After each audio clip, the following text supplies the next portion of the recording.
Good morning. চলে এলাম আবার একটা ভিডিও নিয়ে। আগেই বলেছি যে এই চ্যানেলে স্পেশালি স্পোর্টস সংক্রান্ত বা খেলা সংক্রান্ত আলোচনা বা তার সমস্ত রকম পর্যালোচনা হবে বা করব। আজকে যে টপিকগুলো আলোচনা করব তার মধ্যে হচ্ছে আহ, রবিচন্দ্রন অশ্বিনের রিটায়ারমেন্ট, হঠাৎ করে আকস্মিক একটা রিটায়ারমেন্ট, এবং তার সঙ্গে চ্যাম্পিয়ন্স ট্রফি ইন্ডিয়া পাকিস্তান, তার পার্টিসিপেশন এবং কোথায় হবে, আদৌ হবে কিনা, এইসব নিয়ে আজকে আলোচনা। তো যারা চ্যানেলটিতে নতুন তারা কাইন্ডলি লাইক করুন, শেয়ার করুন, সাবস্ক্রাইব করুন। আপনারা যদি সাপোর্ট করেন তাহলে আমরা আরও বেশি করে উৎসাহ পাবো এবং চ্যানেলটিতে নতুন নতুন খেলা সংক্রান্ত আলোচনা করতে পারবো এবং টপিক নিয়ে আসবো। তো প্রথমেই যে আলোচনাটা করি সেটা হচ্ছে রবিচন্দ্রন অশ্বিন। উনি রিটায়ার করেছেন হঠাৎ করে। আমরা দেখলাম থার্ড টেস্ট চলাকালীন বা লাস্ট ডেতে উনি রিটায়ার করলেন। খুব বড় স্পিনার, প্রায় 100-র বেশি টেস্ট ম্যাচ খেলেছেন, 537টি উইকেট, টেস্ট উইকেট, তার সঙ্গে 150-র বেশি ওয়ানডে উইকেট, 50টি বেশি টোয়েন্টি উইকেট, প্রায় 14-15 বছরের ক্রিকেট খেলেছেন, 750-র বেশি ইন্টারন্যাশনাল উইকেট, চ্যাম্পিয়ন স্পিনার, সবচেয়ে বেশিবার 5 উইকেট নিয়েছেন টেস্টে, 37বার, অনিল কুম্বলের বেশি, one of the greatest spinner to have represented India in world cricket. হঠাৎ করে উনি কেন এই ধরনের একটা ডিসিশন নিলেন, বিশেষ করে যখন একটা সফর চলছে, থার্ড টেস্ট ম্যাচ, মেলবোর্ন এবং সিডনিতে লাস্ট টেস্ট ম্যাচ হতে চলেছে, লাস্ট দুটো, সেখানে কিন্তু যথেষ্ট স্পিন সহায়ক উইকেট থাকতো এবং ওখানে ওনার কিন্তু খেলার একটা বড় সুযোগ ছিল। কী এমন ঘটলো, যেটা খবরগুলো উঠে আসছে তার মধ্যে দেখা যাচ্ছে যে গৌতম গম্ভীর, রোহিত শর্মার সঙ্গে ওনার সম্পর্ক কিন্তু খুব একটা ভালো নয়। যে খবরগুলো পাওয়া যাচ্ছে সেটা কিন্তু অনেকটাই হয়তো ওনাকে ফোর্স করা হয়েছে বা একটা বাধ্যতামূলক রিটায়ার করতে ওনাকে হয়তো ঠেলে দেওয়া হয়েছে সেই মুখে, যেটা কিন্তু আমরা শুনছি বা দেখছি। ওনার বাবা রিসেন্ট একটা ইন্টারভিউতে বলেছেন যে হি ফেস লট অফ ইউমিলিয়েশন।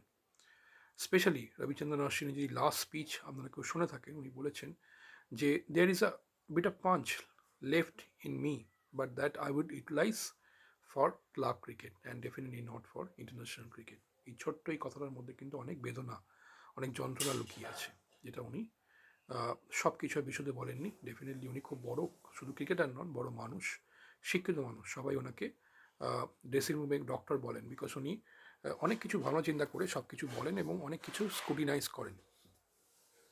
তো ডেফিনেটলি এই জিনিসটা কিন্তু একটা খুব বড় জিনিস যে রবিচন্দ্রন অশ্বিন হঠাৎ করে খেলা ছেড়ে দিলেন এবং সফরের মাঝখানে। এটা খুবই আকস্মিক। জানি না গৌতম গম্ভীরের সঙ্গে কতটা ওনার ভালো রিলেশন বা রোহিত শর্মা কতটা ভালো ওনাকে ডিল করেছেন বা হ্যান্ডেল করেছেন, বাট এই এই জিনিসটা কিন্তু সফরের মাঝখানে হওয়াটা কাম্য ছিল না। ওনাকে হয়তো কনভিন্স করে খেলানোটা উচিত ছিল, একটা ফেয়ারওয়েল টেস্ট ম্যাচ দেওয়া উচিত ছিল। এই সমস্ত জিনিস কিন্তু আমরা মিস করলাম এবং এটা বিসিসিআই বা এটা কিন্তু দেখা উচিত বোর্ড কর্তাদের বা টিম ম্যানেজমেন্টের, যে একটা বড় প্লেয়ার যখন তিনি বিদায় জানাচ্ছেন বিশ্ব ক্রিকেটকে, তার আগে একটা তাকে তার প্রাপ্য সম্মানটা বুঝিয়ে দেওয়া বা তাকে দেওয়া, and that should have happen at any cost. তো এই জিনিসে আলোচনা আরও হবে। সমস্ত জায়গাতেই হচ্ছে যে কেন উনি হঠাৎ করে বেরিয়ে গেলেন, কীরকম সম্পর্ক ছিল, বা ওনাকে জোর দেওয়া হয়েছে কিনা বা জোরাজুরি করা হয়েছে কিনা, বাধ্যতামূলক রিটায়ারমেন্ট করানো হয়েছে কিনা, এটা কিন্তু সব জায়গা থেকে আলোচনা চলছে এবং অনেকগুলো কোয়েশ্চেন মার্ক উনি ছেড়ে গেলেন আমাদের জন্য, যে তাহলে কেন।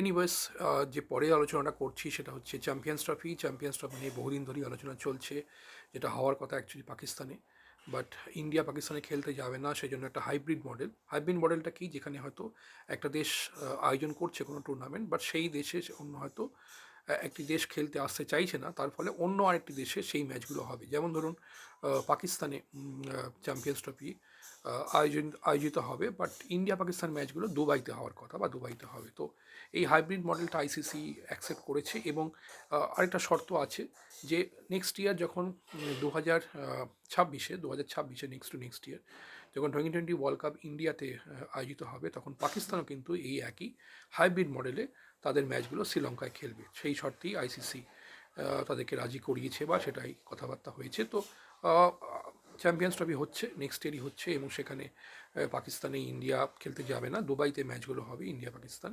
এবং সেটাই এখন লেটেস্ট খবর বা লেটেস্ট নিউজ। তো আমরা হয়তো নেক্সট ইয়ার আবার রোহিত শর্মা, বিরাট কোহলি যে দেখতে পাবো ওয়ান ডে টুর্নামেন্টে। ওয়ান ডে খেলা খুবই কমে গেছে। আর একটা কথা বলে রাখি, ওয়ান ডে ক্রিকেটটা কিন্তু বেশ ভালো ক্রিকেট, টোয়েন্টির চেয়ে অনেক অনেক বেটার ক্রিকেট। এই টুর্নামেন্ট বা এই ক্রিকেটটাকে কিন্তু আইসিসির উচিত অনেক বেশি প্রমোট করা, কারণ প্রপার ক্রিকেট দেখা যায়। Twenty is not at all a cricket.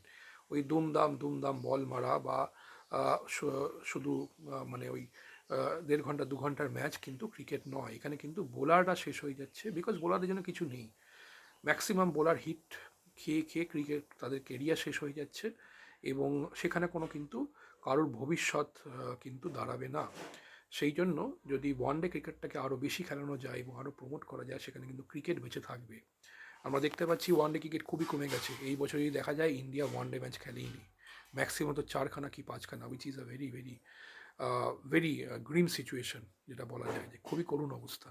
যদি এরকম চলে, ওয়ান ডে ক্রিকেট কিন্তু প্রায় এক্সটিংক্ট হয়ে যাবে, and that should not happen, because after test cricket this is also one of the very important part of world cricket. যদি এটা হারিয়ে যায়, ক্রিকেট কিন্তু তার জৌলুস হারাবে বা তার তার গরিমা হারাবে। এটা কিন্তু কখনোই হওয়া উচিত না। যাই হোক, আজকের পোস্টটা এই অবধি, আর বেশি বড় করবো না।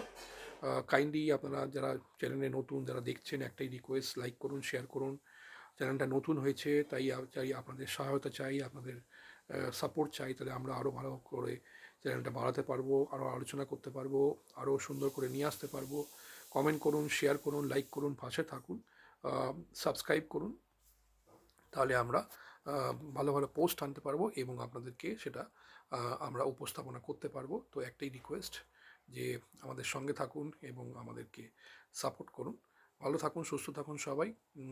শীতকাল চলছে, অ্যাজ ইউজুয়াল ভালো ভালো খাবার খান, ভালো জায়গায় ঘুরতে যান, পিকনিক করুন, মজা করুন এবং এনজয় করুন। তার সঙ্গে খেলা দেখুন। যে কোনো স্পোর্টস কিন্তু আমাদের স্বাস্থ্যের জন্য এবং আমাদের হেলথের জন্য খুবই ভালো। সবারই স্পোর্টসে পার্টিসিপেট করা উচিত, অল্প বিস্তর খেলা উচিত, সে ব্যাডমিন্টন হোক বা ক্রিকেট হোক বা ফুটবল, যাই হোক, ইভেন টেবিল টেনিস। তো বিকজ স্পোর্টস আমাদের সবসময় মেন্টালি একটা ডেভেলপমেন্ট দেয় এবং তার সঙ্গে ফিজিক্যাল ডেভেলপমেন্ট তো হয়। যাই হোক, thank you all, will meet you very soon. চলুন আজকের মতো এইটুকুই, বাই বাই।